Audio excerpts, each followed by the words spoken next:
Hi there, it's Johnny here from For Bum Fans Only, and we are extremely lucky to be here with Oscar-winning sound editor Norman Wanstall. Hi, Norman. Hello there. Welcome. Joe. So, Norman, how did it all begin for you getting into the industry? Well, I've always believed that life is based on luck, and I was certainly very, very fortunate because I went to a co-educational school where one of the girls' mother had a very big job at Pinewood Studios, and the mother said one holiday, "Why don't you bring a couple of friends and I'll show you around the studio for a day?" And I was one of those friends. And as you can imagine, a young boy of that age, 14, having a chance to go around a film studio, it was just like winning the pools. I never forgot it. It was sensational, and because films took played a very big part in our lives in those days. We didn't have television, stuff like that, and just to be able to walk down the corridor and see these famous people passing and all the wonderful photographs of the wall. And the big highlight for me was to actually go onto a stage, which is those massive buildings that you see if you stand outside a film studio. You're very conscious that the only thing that separates it is the fact that you have these massive rectangular buildings with no windows, and they are stages. And inside, that's where they build the sets, and no one's ever allowed on them unless you're working on the picture. And of course, this lady was such a big noise at Pinewood, she took us on, and to my amazement, there was this set of the cabin of a ship, and rehearsing his lines was Alan Ladd, who wouldn't mean much to you, but in those days he was our hero. And just to stand there and look at it and see him working, I just couldn't believe I was there. And when there was a pause, I mean, the biggest mystery to me was how did they get this cabin of a ship inside the building? I kept thinking about that. I couldn't get it out of my brain. And then, of course, when there was a break, I just wandered around the back. Of course, it was all scaffold poles and bits of timber, and I realised that the whole thing is fantasy and make believe. And so I was captured by that. I thought, what a wonderful world to work in. And obviously, it stayed with me then right up until I was in my 20s. So that's how I started. Oh, have you asked me how I started? Well, when I finished my national service, I hadn't really decided what kind of career I'd like to follow, but the nearest I could get was journalism. I thought that would probably be right up my street. But I thought, well, while I'm waiting for interviews and things, why not just write to Lana Stevens, who she was, and just say to her, how do people enter the film industry? And to my amazement, after all those years, she replied and said, Norman, come and see me and we'll talk it through. And I realized then that there was actually a vacancy there in the editing department. I don't think the editors there actually wanted a trainee. They'd obviously said we need some extra staff. So when she shoved me into this room, I wasn't exactly greeted in with great applause. But anyway, I thought it's a wonderful way to start. I'd had no idea what editing was about. And when I walked into this room and stayed around for a while, all I could see was this guy in the corner there running film through this machine.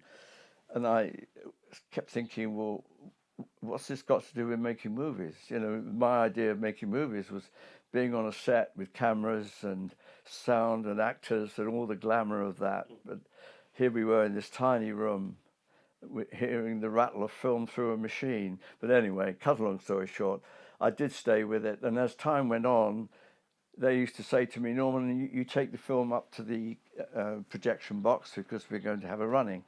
And every time I did, I'd look through and I'd think, my God, the film's getting bigger and bigger and bigger.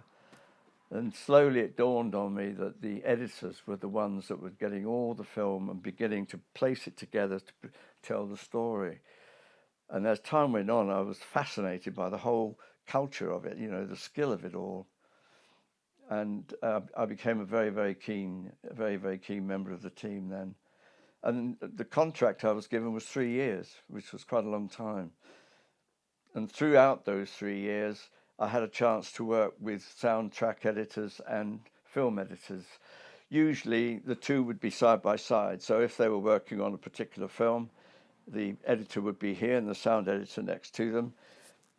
And I used to just get moved around. I never quite knew why. They were obviously hoping that it would give me experience and training and meet different different skills and different personalities.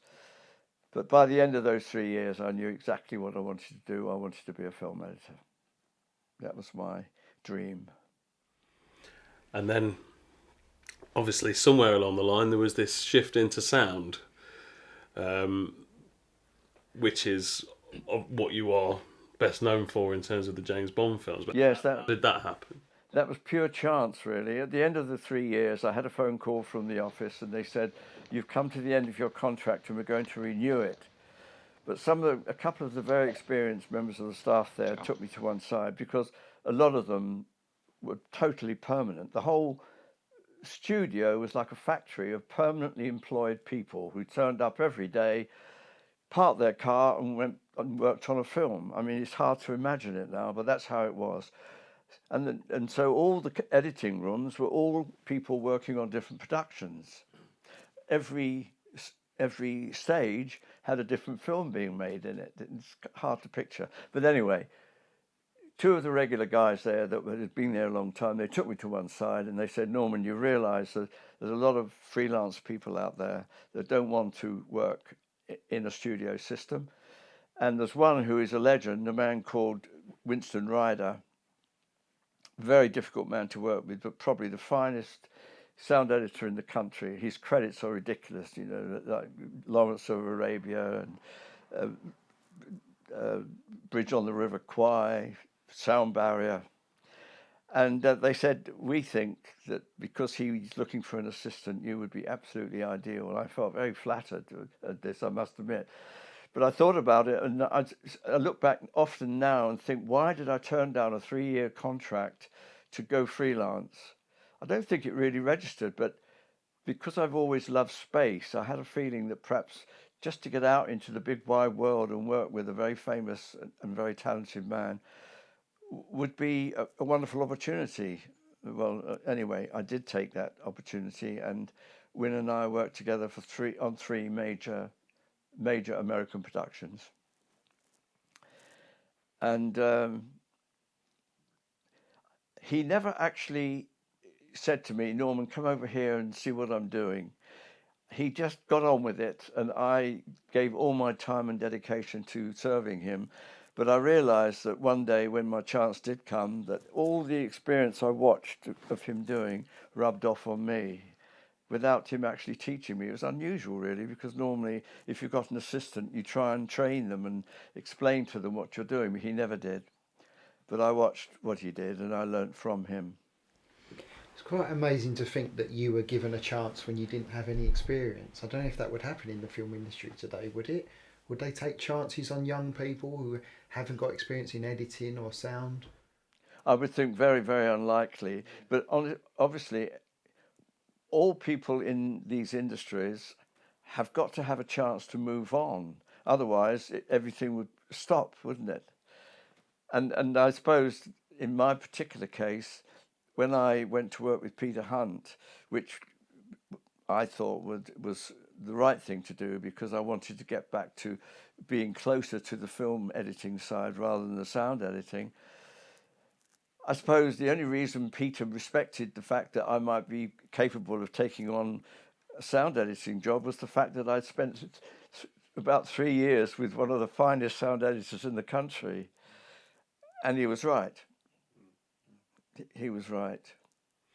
So, 1962, Dr. No, which was the first Bond film, how did you end up involved with that? Well, by that time, Peter and I had worked on about 4 films together, so we were like brothers. And I really gave everything. I was a single guy. I would, at the end of the day, when there was film hanging in all the bins, I would stay behind for hours and make sure it was all put back so that when he came in the day tomorrow, it was all clear. And we had great respect for one another. And then after about 4 or 5 films, he was actually given Dr. No to edit. And so we just started as we always did. I was his first assistant, and we had another young lad who was our second assistant, which you always did on feature films, have 2 picture assistants. And we carried on normally right the way through the shooting of the film. But at the end of the shooting of any production, that's when you start thinking about bringing on soundtrack editors. I imagine it's the same now with the digital world, but obviously I can't comment on that. But anyway, that was always the way. That was the time when everything had been shot. Now the rest of the production was going to be the editor putting that film together and the music. But all through that period, the soundtrack had to be taken apart and rebuilt by sound editors. One would be responsible for the dialogue. They would call in the actors again if there were any lines that needed replacing. And the other one would be responsible for all the sounds. And so when it came to that time, Peter said, I'm sorry, Norm, but the budget on this film is ridiculous. There's no way they're going to be able to pay for 2 expensive soundtrack editors. All I can think of is that we get a dialogue editor in here and you take on the job of sound effects editing, which, to be honest with you, was ridiculous. I mean, it'd never been heard of before. I mean, I had 5 years in the industry and I'd never laid a soundtrack. I'd never had the opportunity to do so. But anyway, there was no way around it. And I said, fine. And I was given my own editing room and an assistant. And I found that I was doing exactly what my Winston Ryder used to do. I just followed all his routines exactly as he did it. And it worked. So talking of Dr. No, what's your favourite moment that you created on that film, and how did you do it? Do you know, you'll laugh at this. I often look back at one sound which I could listen to all day and marvel that I did it, and you won't understand it. And I know that with all the modern technology, I couldn't have improved on it. And that is when Dr. No says to Sean, and if you get in my way, and he picks up this little statuette thing stuck on there and he crushes it in his metal hand. Usually when a man gets in my way. But you are different. And the sound I made for that, I just absolutely adore it. And everything about it is right. I can't imagine any sound editor improving on it. And I love it when he drops it and it bangs on the table. And I think, Norm, you got that exactly right. Well, I'm flattered. It's crazy, really, isn't it? But a lot of different sounds went into that. Oh, so there's a few things that you created that sound with. Yes. That's one of the things I learned from Winston Ryder. When you've got a very difficult sound like that, don't just keep trying things to do it all in one. Shoot little bits and pieces and different tracks. So you've got about 4 tracks. You can go into a sound studio and they put it all upstairs, and the bloke down below runs all 5, and you try that with that and that with that, and try different combinations. And that's how that was created. So I read that one of the main problems you faced during the Bond films was that often the technology included in the film was quite far ahead of technology in real life. Yes. So you were having to find sounds that were almost quite futuristic in sound. And you did this, I believe, on several occasions using toys. Is that right? On several occasions? Using toys to make the sound. Oh, I see what you mean. Yes, I think what it is with all those early Bond films, that they, if you think about them, they were all moving slightly into what you might say the futuristic type of thing, fantasy world, with machines and gadgets that no one had ever seen before. I mean, a typical example is the blade that comes out of the car.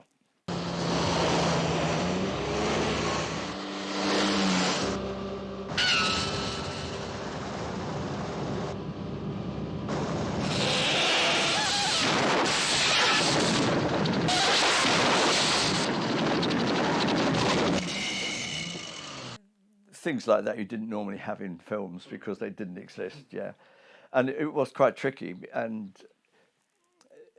anything to do with electronics and things like that was a huge challenge. If you went to a sound library, there was very little there that they would have in the way of electronics. And the biggest challenge of all the films I worked on was without doubt the last part of Dr. No, where he's put up on a gantry, and he's worked out, well, we've worked out too, that this wheel is controlling the nuclear reactor because it's got the inevitable sign of danger and all the rest of it. And you see this guy up there moving it a bit this way and a bit that way. Fuel elements 12.5.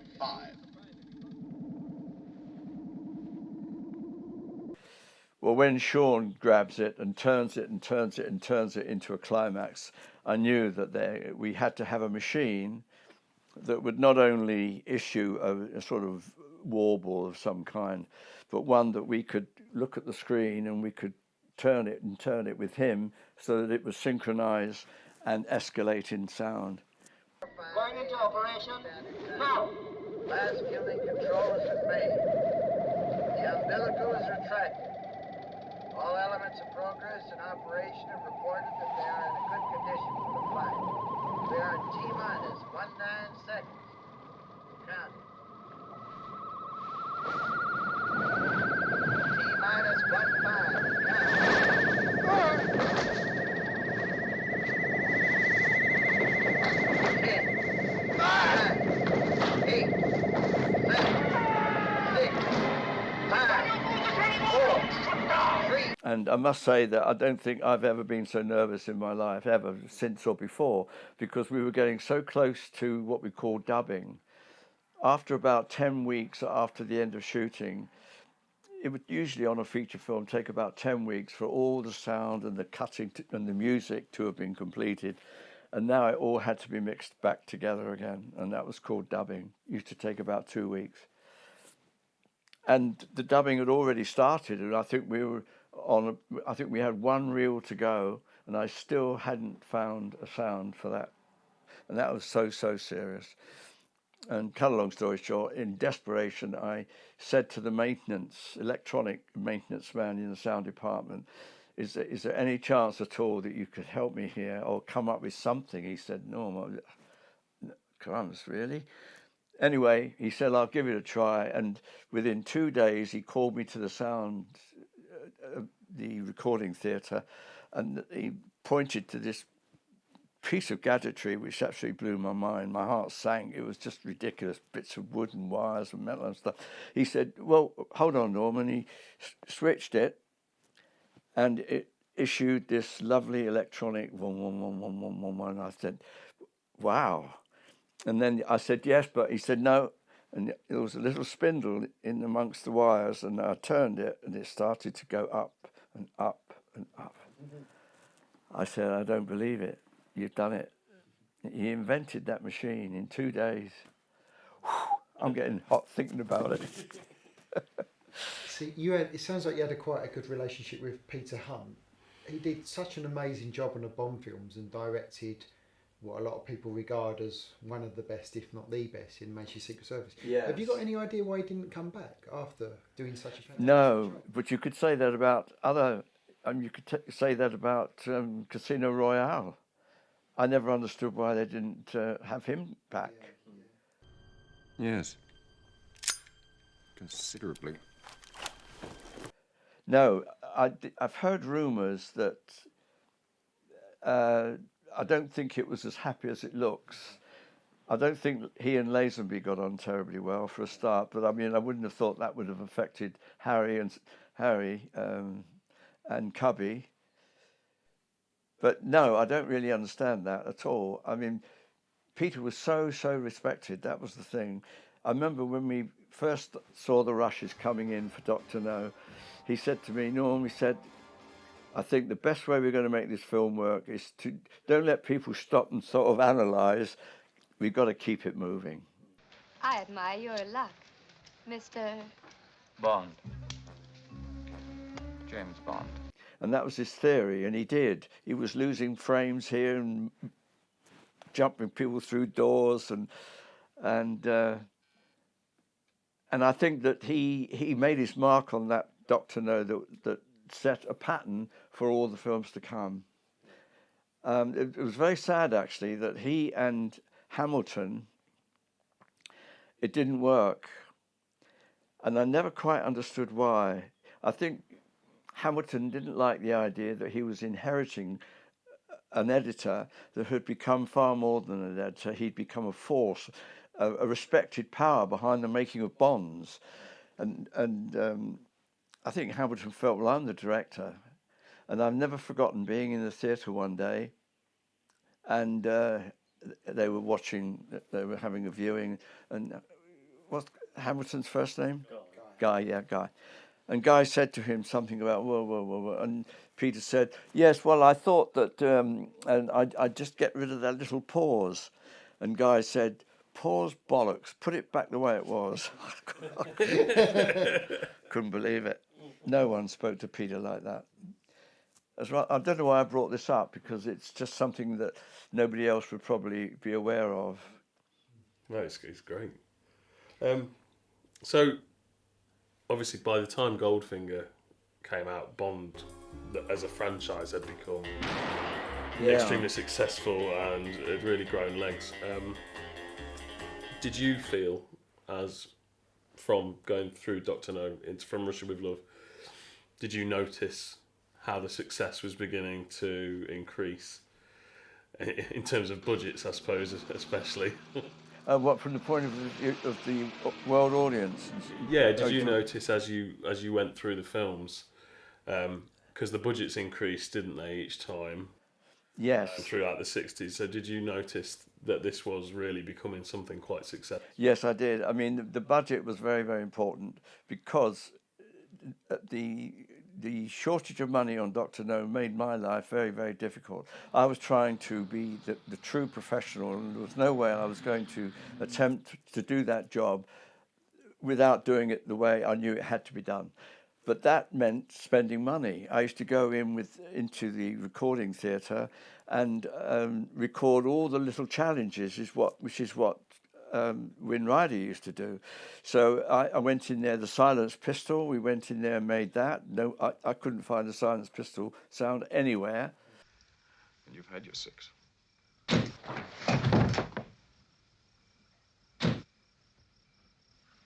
So it had to be made. The electronic, here the challenges, when you go into Dr. No's apartment and you've got that moving opening door,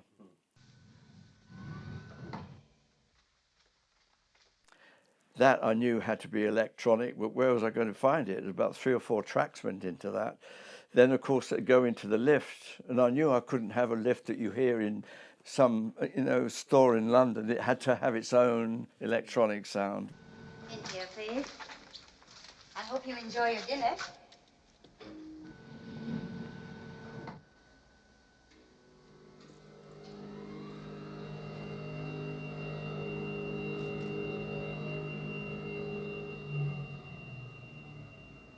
So I created the electronic lift, electronic door, the silenced pistol, the scene when he was crawling through the tunnel with the roar of the water and the crashing of the water.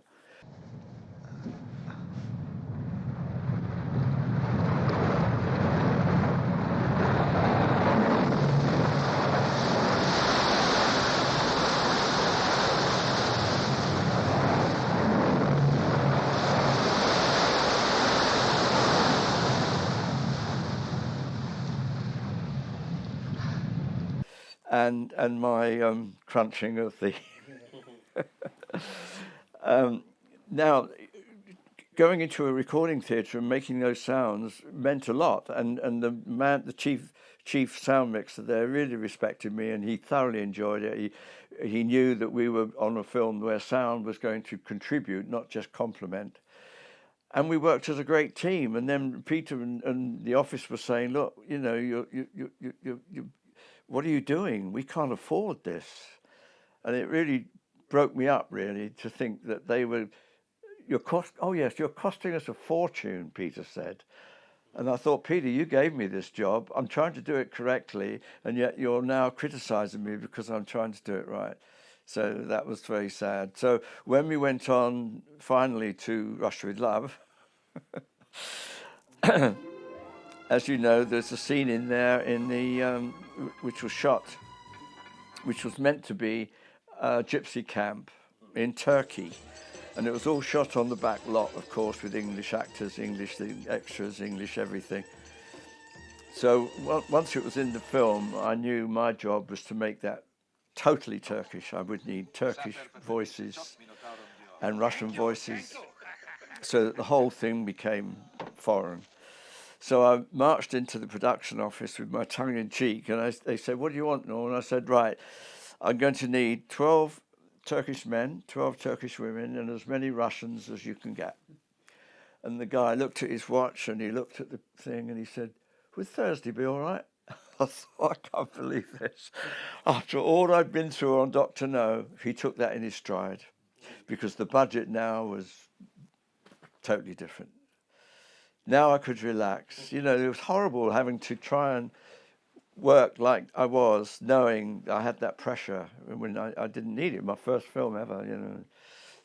So everything changed, and to put your point, the budget did increase, and obviously the films expanded. Out of interest, I should just say that Cubby's favourite film of all the Bonds was Russia with Love. And it was mine also, and I think the reason was because it was one of the few Bond films which was like a straight story. You could even think that it could possibly have happened, whereas all the others were a bit, oh yeah, all right then.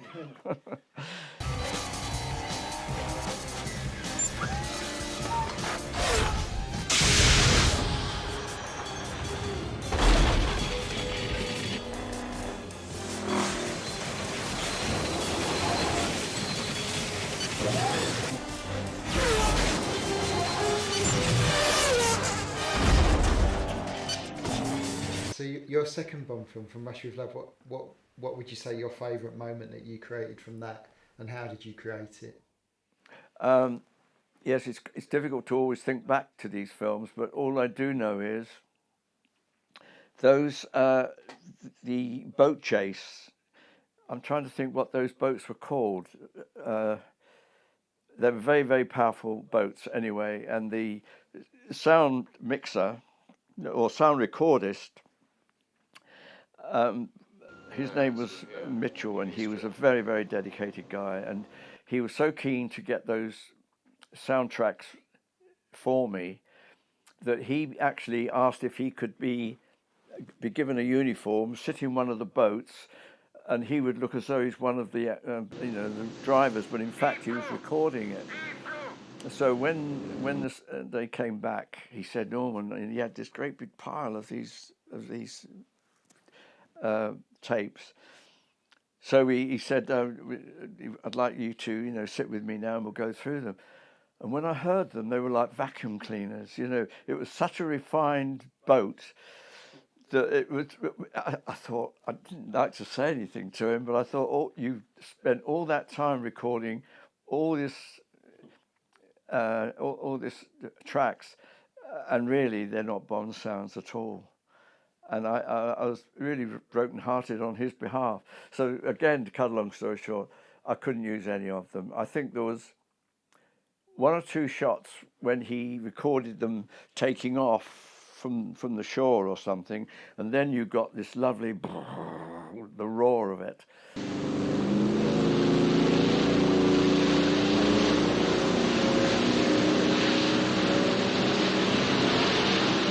I took lots and lots and lots of prints of those bits, and the whole of that boat chase was done with those little bits.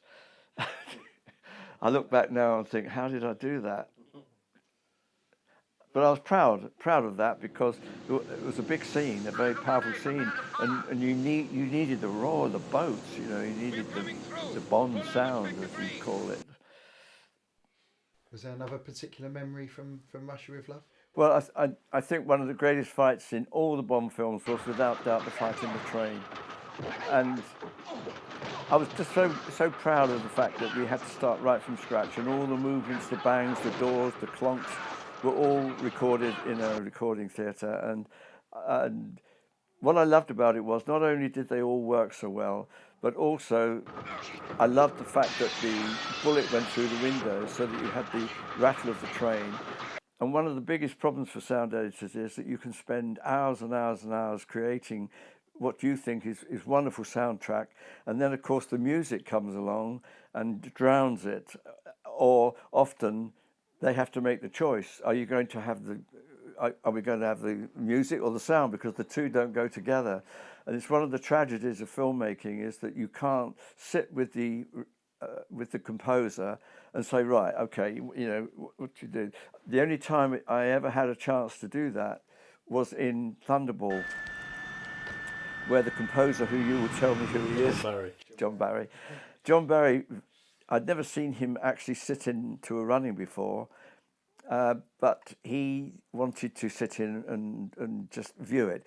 And as you know, there were so many scenes that were all underwater, which meant that when you were looking at the cutting copy, it got so boring where you had to sit there in silence. So I was by this time experimenting with sounds to give underwater feeling of being underwater, slowing tracks up, all that kind of thing. So I had come up with one that I thought was my favourite for an underwater sound. So I wound it into the cutting copy so that at least when you were watching it, you could at least hear sound. And we sat there with him, and he, at the end of the film, he came over to me and he said, you know, I'm so glad I came here today, because he said, now I know what you're doing underwater. That is a relief, because I was going to put about 6 trombones over that. And I thought, that's the way film should be made. I should be able to say what I have in mind, and then they say, well, in that case, I'll do this and you do that. But it doesn't work like that. And a very good example was in Dr. No, and I was very proud of this. I know I'm jotting about a bit, but I was in a sound effects library.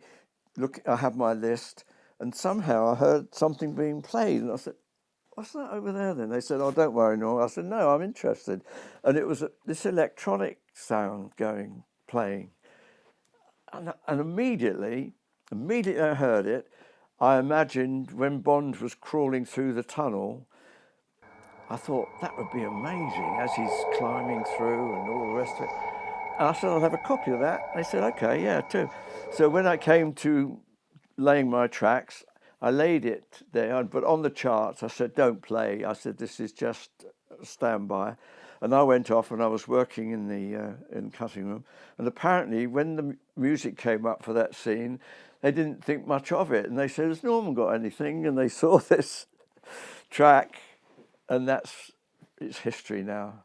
So whenever I hear that, I feel so proud that not only did I think it would be right for that scene, but everybody else did as well. Do you know the sound I mean? When he's in the tunnel, that kind of high-pitched... Yes, it's a high-pitched thing. I was going to ask you about that sound, funny. Yes, because what was so great about it was it had a twang, and I've synced that with when he falls and he drops. Yeah, it was tailor-made for it, really.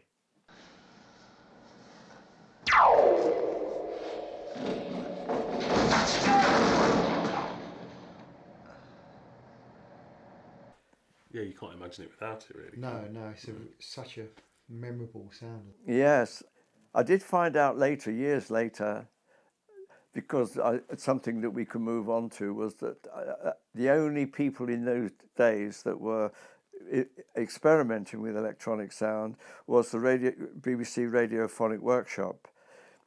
And I only discovered them quite by chance, but they were an absolute gift for me. And they created the laser beam in Goldfinger.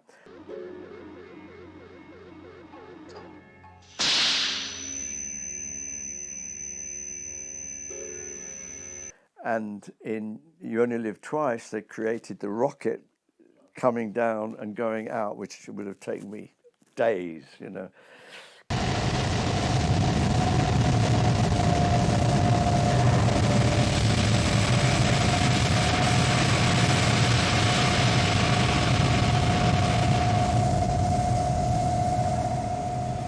Ventilator fans to full power. But I only heard recently that twanging sound was actually made by them.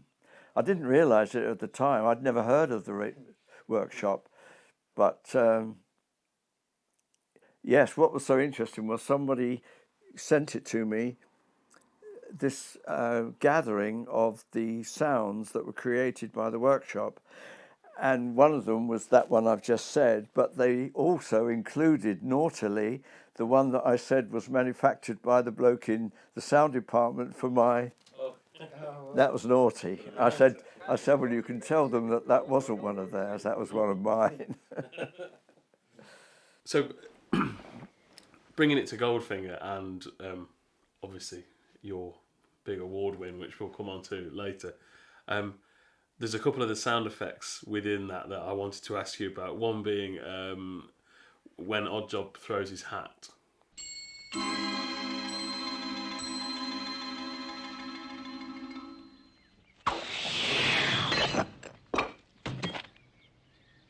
And also the sound of the what would now be described as a sat-nav in the car, the tracking system with the bleeps. Oh, yes, yes. I wondered how you created both of those sounds.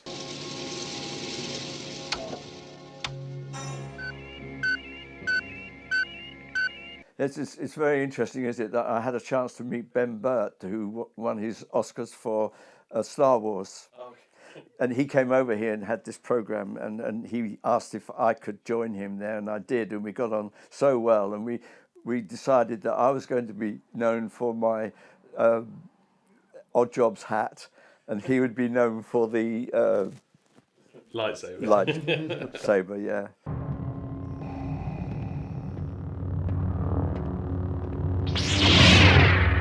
Yeah, no. It's very interesting you should ask about that, because people don't understand quite what goes into some of these sounds. But when I saw the flying hat, I don't know what it was, but immediately came to my mind was that when we were kids, there were a couple of toys that we had which were long forgotten. But I always remember when we were children, we had these discs with string strung through them, and I can't remember how the string was strung.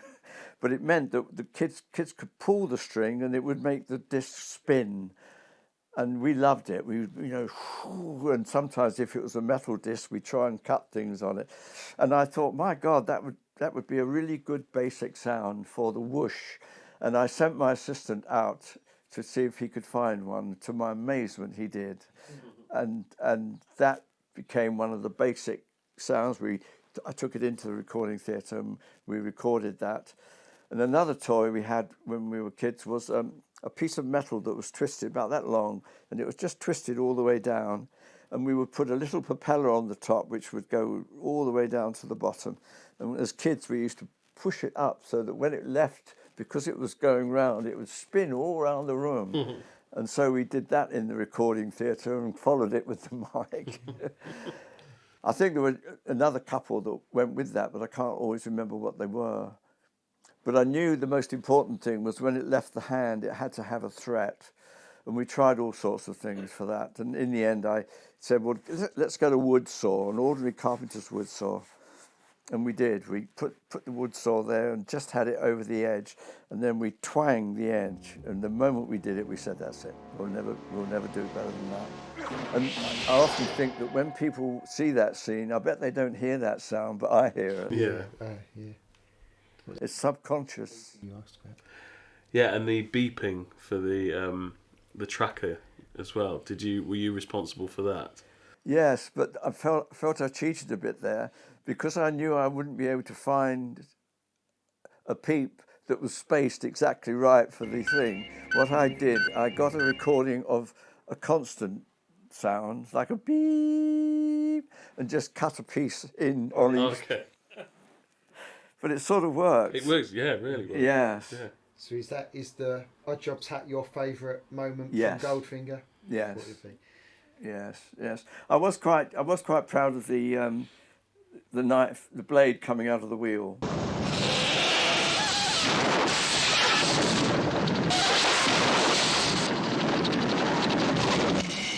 And then the Oscars. What was that like? What was the whole experience? I presume it was all paid for. Yes. Flight and accommodation. Well, when The winner what happened was I was in a recording theatre for Ipcress File. Peter Hunt came in, interrupted, and just said, "I've had a telegram from the States, and they're interested to know who was responsible for the sound effects on Goldfinger."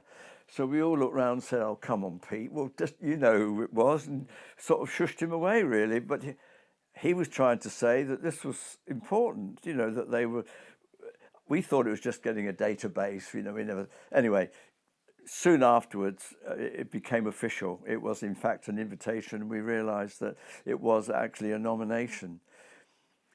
And we didn't really understand that because, as far as we were concerned, there wasn't such a thing as a sound effects nomination. There's only a sound nomination, which, quite frankly, I don't think anybody ever knew who should have that, because you've got three people. You've got the guy that records the sound in the first place. You've got the sound editors that take it all apart and put it back, and then you've got the guys that mix it who are responsible for the quality. So if you get a sound award, who's it for? Share it. So we didn't know they had, the year before, introduced a sound effects award, and it had been won by it's something world. Anyway, we had to. We were told by Eon that I and my wife, I was invited to go, and I said, "Well, can my wife come?" And they said, "Well, she can come, but you'll have to pay for her." And I said, "Well, I think she's worth it." And when my wife and I actually didn't take it slightly bit seriously, because we said there's absolutely no way we're going to come back with an Oscar.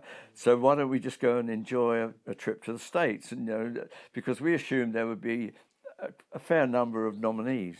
Yeah. But I mean, it's just so unreal, isn't it? Who is going to come back with an Oscar anyway? So we got all the gear. My wife looked gorgeous, and off we went. And when we arrived, we were treated very well. Champagne in the hotel room. And a few days later, I can't remember now, but I've got a copy here. I don't know if you've had a chance to look at it. I had a chance to look at the program, and to my horror, there were only 2 nominations. And then our whole world changed. Then I realised this was serious. You know, the chances of going on that stage were 50-50. So then I did take it very seriously then. Who else were you up against? You know? Who was it? Who else were you up against? What film? It's The Lively Set, I think it was called. I think it was all about motor racing, I believe, and so that probably put it into the category of sound. So did you only know you were the winner when Angie Dickinson got up and announced it? Yes. Did you know? Oh, so you had no idea. No. Right. They always say that the Oscar winners are the highest protected secrets in America. Really? Mm. Nobody ever knows. That is amazing, isn't it? And it's still only one of 5 that is linked to the Bond franchise. There's only 5 Oscars. Yes, yes. And before 2012, it was only one of 2. Yeah. And then there's been 3 since, so 2 for Skyfall and 1 for Spectre. Yes, and don't forget the special effects one for Thunderball. Is that right? Thunderball, yeah. Yes. Thunderball. Yes. Yeah. So very rare. Absolutely. In fact, there's been more James Bonds than there have been James Bond Oscars. Well, this is true, yes. And of course, when I got back, Cubby said, "Well, you don't have to worry about paying for your wife." Oh. But it's a surreal experience, absolutely surreal, because the nominees are put very near to the front, so they don't have to travel far if they win. And when you look round, every face is famous. You know, it's bizarre. Every single famous name is there. And afterwards, of course, you have this ball. And my wife and I found it so funny that you have your meal and then everybody gets up to dance, and every time you bump into someone, you think, "Oh, it's Gregory Peck," you know. Really funny. On to Thunderball, your favourite moment that you created from that, and how did you do it? Thunderball. Oh, goodness. It's hard to think back, isn't it? You've rather got me there. There's a lot underwater. There's a lot of wasn't there? underwater. I was going to say, yeah, a lot of underwater. I think really it was a bit of a challenge, really, because then no one really thought about it. Because when you've got all those bubbles, you really needed to somehow cover that with music, because I was able to create bubbles and breathing and hisses and everything. If it was just one or two people, I could make it really real that person was. But when you've got this mass of bubbles, it was very difficult to know where to start and stop. So I found it all a little bit worrying, to be honest with you. And I think of all the Bonds I worked on, I think Thunderball's the one that I'm not so happy with. Oh, okay. Did you have to find a sound for the harpoons underwater? Yes. Yeah. Yes. Because they use them quite a lot, don't they, in Thunderball? Yes, that's true. But that would again be one of my 2 or 3 tracks put together. Yes. Varga's behind you. Really? He must have followed us.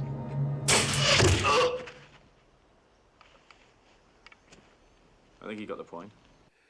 Yeah, and moving forwards, You Only Live Twice, we saw a huge upscale in terms of the set design and what they wanted to achieve. Obviously, this massive set with the rocket and the spaceship. So that must have been harder for you in terms of the sounds that go along with that, I suppose. Yes. That was something else. I mean, that set made history, hasn't it? It's absolutely extraordinary. And one of the sounds in there I knew I had to get was that it was like you couldn't really call it a trolley, could you? Like an electric. Like the monorail. Yeah, like a monorail. You put that well, then yes. And again, when the set was empty, when finally they finished shooting there, I was very concerned about what to do about that. And again, this John Mitchell, who was such a dedicated sound recordist, not a mixer, a recordist, and he and I were talking about it, and we suddenly, somebody went by with well, what do you call them really? It was like one of these little trolleys that people carry stuff on. You know what I mean? I've forgotten the name of them now, but the sort of thing you see in factories where they're lifting things and driving here. Forklift. Well done. I said my memory was bad.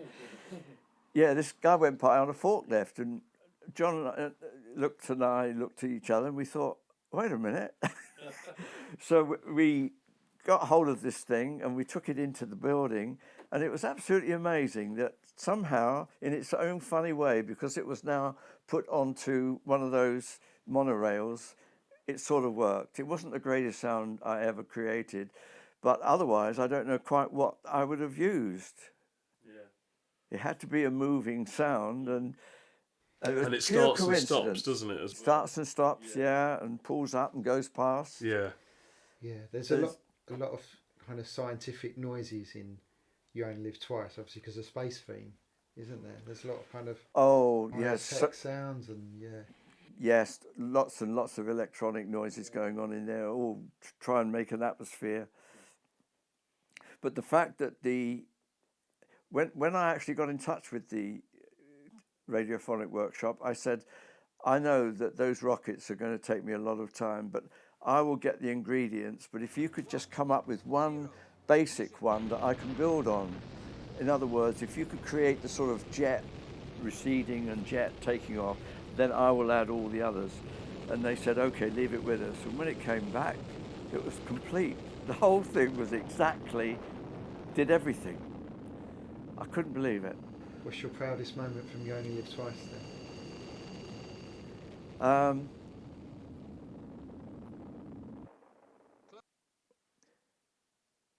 Yeah, there again, I think that's a tricky one, because trying to think right back through a film is not easy, is it?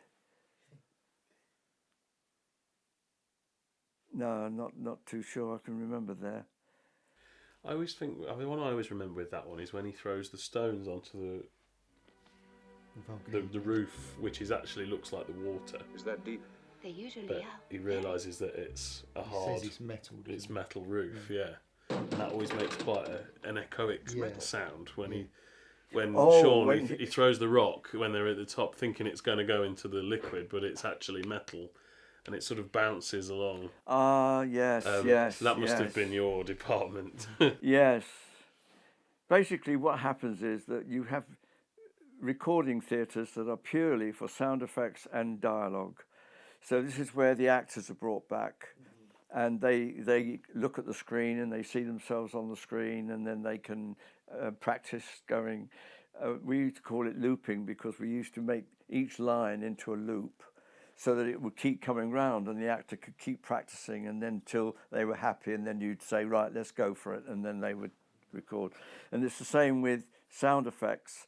We would have special people that would come in, sound effects specialists, who were, and also we'd have loads and loads of props, and usually you could find something that would make a sound for you. And all the floors were made up of different surfaces, so that when all the different footsteps that you'd require, you always knew you could get them because you would have the right surface. And they would look at the screen and they'd say, right, we go from this, yeah, and then onto that, and then onto that. They were fantastic, you know, they could do it straight off. And so what we would be doing all the time would be looking at the screen, looking at the sound that we were trying to create, and then we would practice with this and try the two together, and that was a lot of the time we would spend in the sound effects department, you know. So it was a combination of myself, I was responsible. We had the people that could come in and actually were very good at footsteps and working with effects, and then you had the recordist as well. So it was a real teamwork. What's always struck me about the early Bond films is so many of the characters are dubbed, and you would never know, would you? No, you would Ursula not. Angis, Gert Frobe, Adolfo Celli. Did you have any hand in the dubbing of the voices? No, I didn't. Not in that respect. But the only time I had anything to do with it was they knew it was such a shock when they realised Gert Frobe wasn't fluent in English. I mean, I think he'd always given the impression that he was. But then they realised all he was hoping to do was to learn the lines the night before and then do them parrot fashion. It was very serious, very, very serious. And so it was decided that he would have to be revoiced. So they brought in lots and lots of different actors to look at the screen and do their bit. And Peter said to me, look, Norm, obviously they weren't perfect sync. So he said, look, take each actor, make the sync as good as you possibly can, because you know you can take bits out and put bits in. And then he said, then we'll have a running and we'll be able to see and choose who we think is the most. So I quite enjoyed that. It was a chance for me to do something a bit different.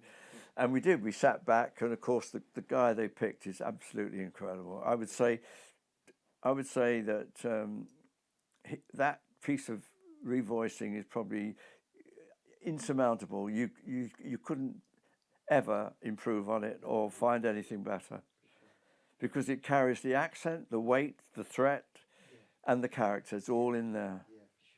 It's a miracle. So, not long after You Only Live Twice, you had quite a big change in your life and decided to go in a different direction. Yes. Would you tell us a bit about that? Well, I'd reached the age of 40, and I was very aware of what the film industry actually involved, you know, because especially if you've got a family. I had a beautiful wife and a daughter, and I sort of thought to myself, is this the way I want to live for the next 25 years? Because I'd worked abroad, I'd worked in Israel and Denmark and Germany, and of course films are made to schedules. Everything is made to certain times. And so you're always working under pressure to meet those dates.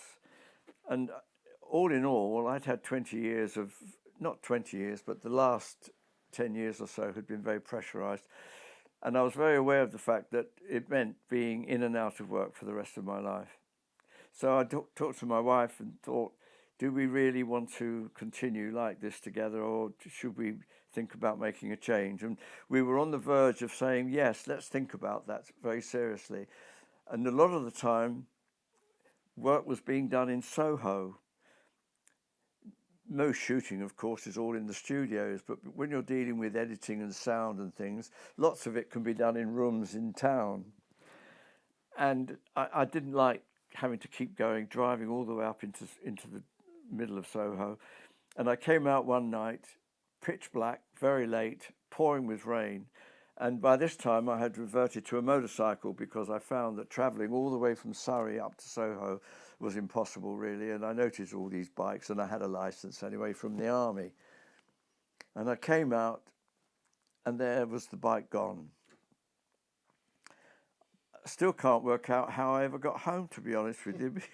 But obviously I did, and I said to my wife, that's it, we're out of here. And from then on, we really did seriously start thinking about what we could do and where we could go. And we decided we'd like to move to the countryside and live the good life, really. Have our own animals, our own land. And had you ever heard of the good life? Yeah. Yeah. The only challenge was that obviously what would I do for a living? And so that's when I had to research it, and I found that there were government courses in existence in those days called TOPS courses, training opportunities, where people that wanted to change their careers, they'd been made redundant, came out of the forces or whatever, could train in a trade from scratch and be paid a small amount just to support them through the course. And so I thought, well, that looks promising to me, and I'd always liked working with my hands, so we decided that's what would happen. And when we did arrive in the Midlands, I made an application, and they were a bit suspicious to start with. They thought maybe I was just trying to learn it to improve my house. They didn't think a film editor would want to become a plumber.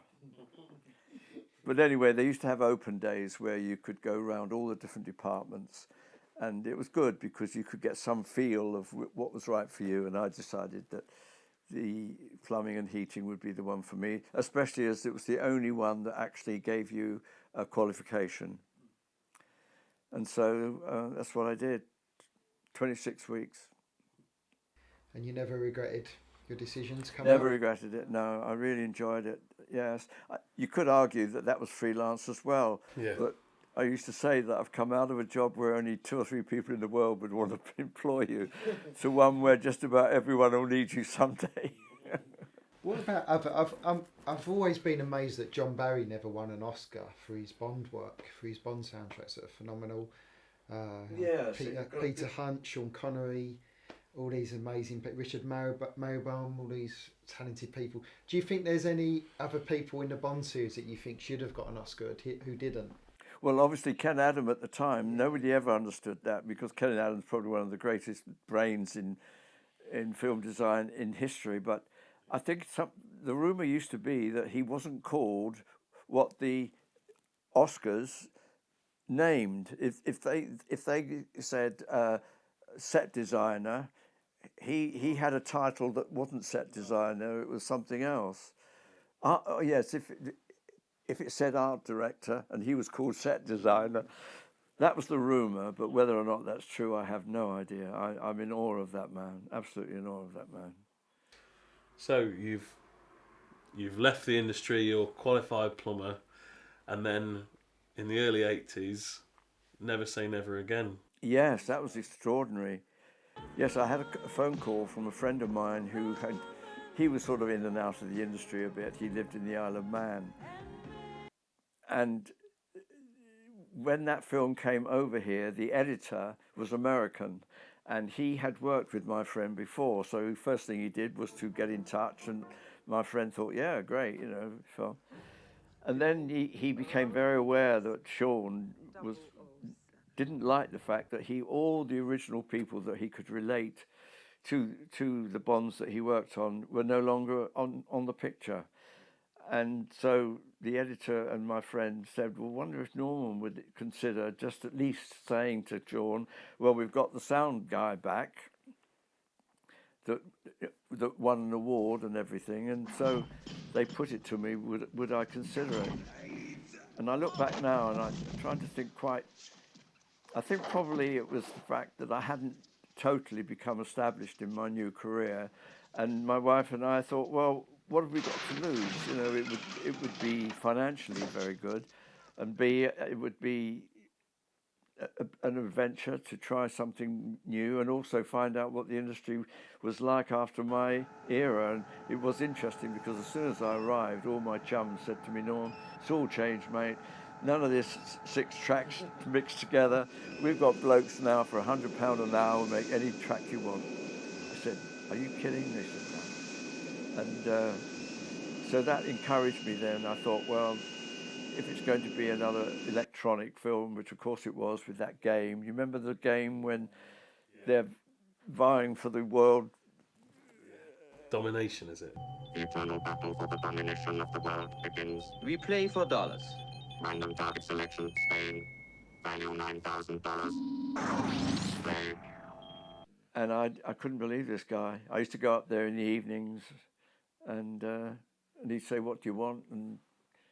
And I would just say yes and no, and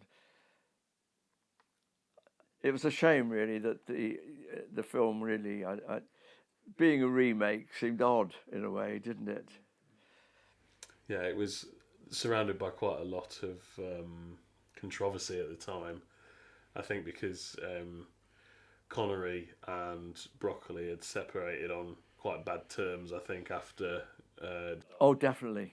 And I think the rumour was that Connery was doing it purely as a bit of a sort of a stab in the back for because he knew it was a rival production. Yes, all that became rumoured, didn't it? Yeah. But also, you know, you've got some of the early careers of some people who've gone on to do really well.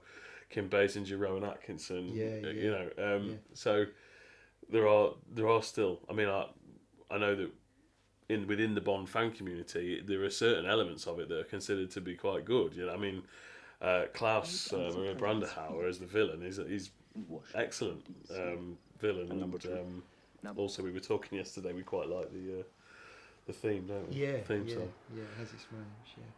So out of all the people you've worked with, some huge stars: Robert Shaw, Sean Connery, John Barry. Did you get to spend a lot of time with the likes of Robert Shaw and Ursula Andress? Or, no. If I had been the dialogue editor, yes. Yeah. That's how I came to work with the coloured actor that just reached 92. In Thunderball? No, he wasn't in a Bond film, but Sidney Poitier. Sidney Poitier. Yes, Sidney Poitier. Yes. Yeah. Now he and I became like brothers. I mean, I was the dialogue editor on his film, and I thoroughly enjoyed it. He wouldn't make any decision without, Norm, what do you think? Norm, what do you think? And I loved it, you know. And it was. I could tell you a very quick story if you're interested. But on that particular film, nothing to do with Bond, I know, but my job was dialogue. So in the film there was a little girl. She was only about 12 or something like that, and she was going to have to do some what we call post-synchronizing, this thing where the actor comes back and do their lines again. She'd never done it before, of course. So I was in there with Sidney, and Sidney said, "Norm, you know, tell her what to do." And while I was doing it, the editor of the film came in, and I'm trying to think what his name was now. Let's say it was Ben. And he came in. He didn't say anything. He just sat and watched. And so I took the little girl and explained it all to her, and we practiced it. And in the end, she was doing it absolutely fantastic. You know, I was really, really impressed. And then the Ben went out. And the following day, I went into one of the viewing theatres, and there was nobody in there. I went in there to take something. The only person in there was Sydney. And Sydney called out, "Norm, come here." And I went over to him, and he looked me, his face here, and he said, "Oh, Pem," that was the guy's name.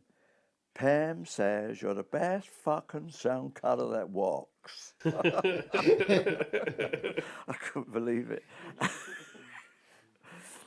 No, great guy. So does anyone who you've worked with, does anyone stand out as being particularly memorable? Well, the only actors and actresses and directors and... Lewis Gilbert is the guy that I have worked with most. I feel I belong to his team, really. That, looking back over all my credits, Lewis Gilbert, I've worked on about 4 or 5 of his films. So when he came onto the Bond film, it was really, really strange.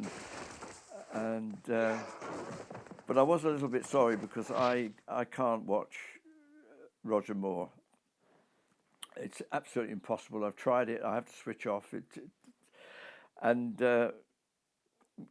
Somebody, I was on Facebook the other day, actually, people were saying, what was your, anyone want to say what their greatest thing was in a Bond? I said, well, I'll tell you my worst. And I remember trying to watch one of these Roger films, and it was directed by Lewis Gilbert.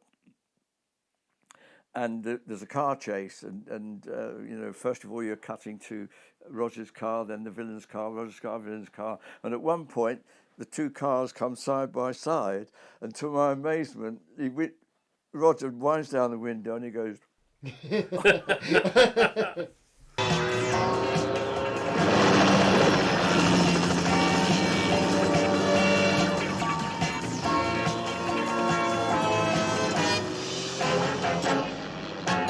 I think the thing about Sean was that, okay, he did have his little side comments and things, but you always got the feeling that under there, you don't cross this guy, because I never felt that with Roger. Yeah, so what do you think is the strongest Bond film out of all of them? Oh, definitely Casino Royale. I mean, I'm sure, if Cubby could see that, he and I both thought Russia was, but I changed my opinion when I saw Casino, because to me that was not just a great Bond film, but it was a great movie. It was very, very well made. Good story, new star. I thoroughly enjoyed it. And I presume you think Sean is the strongest Bond? Oh yeah, I think like most people do, don't they? And let's face it, probably that is the reason that the Bonds took off. Not entirely Sean, but his contribution was enormous, wasn't it? Barbara Broccoli calls you up, asking you to come back. Do you say yes or no? Well, it'd have to be no, because it would be digital, and I wouldn't. I think most of my generation left the business when it went. And no, I'm serious. But all the old-time serious guys that have been in it for years, they all drifted away. I mean, my friend Colin Miller, who's also a good sound editor, and he dubbed two Bonds, and has got statuettes, but not Oscars. But he was one of the few that hung in there, but he, I think, found it difficult. He had to have a young assistant that could set it all up so that he could then go forward and start doing the work. I presume now they just, if they need a sound effect, they probably just type it into Google and a sound effect comes up on. Well, I think from what I've heard, they have CDs and everything's there almost to hand. Yeah, it's probably a lot more hard work in your days. You had to think about it a bit more, probably. Did you? Yeah. Oh, yeah. Yeah, it was. But that was the game. You know, that's what we did. But I always used to say to my assistant, I used to say, one day there's going to be an easier way. Especially not so much with, more on the actual editing. You know, where you had to keep. If you didn't like that cut you made, you had to take it apart and put bits in and take bits out, and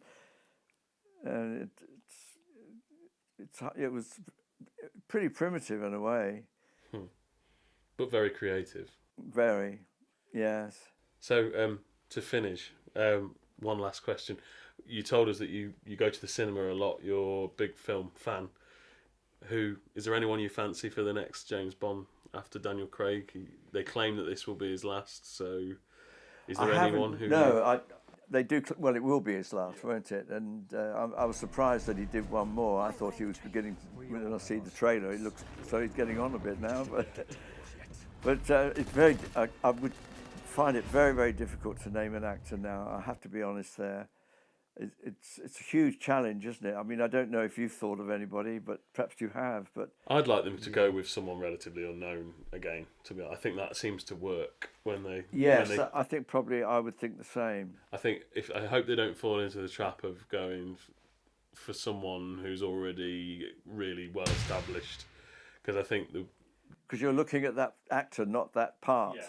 And I think the unique thing has been that all of the Bond actors really have come from sort of TV or small British films.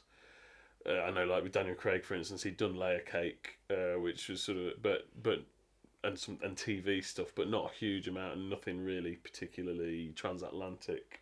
I think in some ways that's why Craig was so successful, because he was new. The picture was new, the script was new, everything about it was new to me, and. It was really saying, right, we're starting again now. This is Bond. Well, Norman Wanstall, on behalf of For Bond Fans Only, Joe and myself. I really wish you well. Thank you. Thank you very much for your time. It's been fascinating. Such genuine fans as you. I can feel very proud. I have to be really sincere. I'm not a dedicated Bond fan. They're not really my films. But then they're not everybody's films, but everybody sees them. Everybody I know goes to see Bond. Even people that never go to the cinema always see Bond. And I'm the same. Oh, thank you very much. Thank you very much. No, fine. Thank you.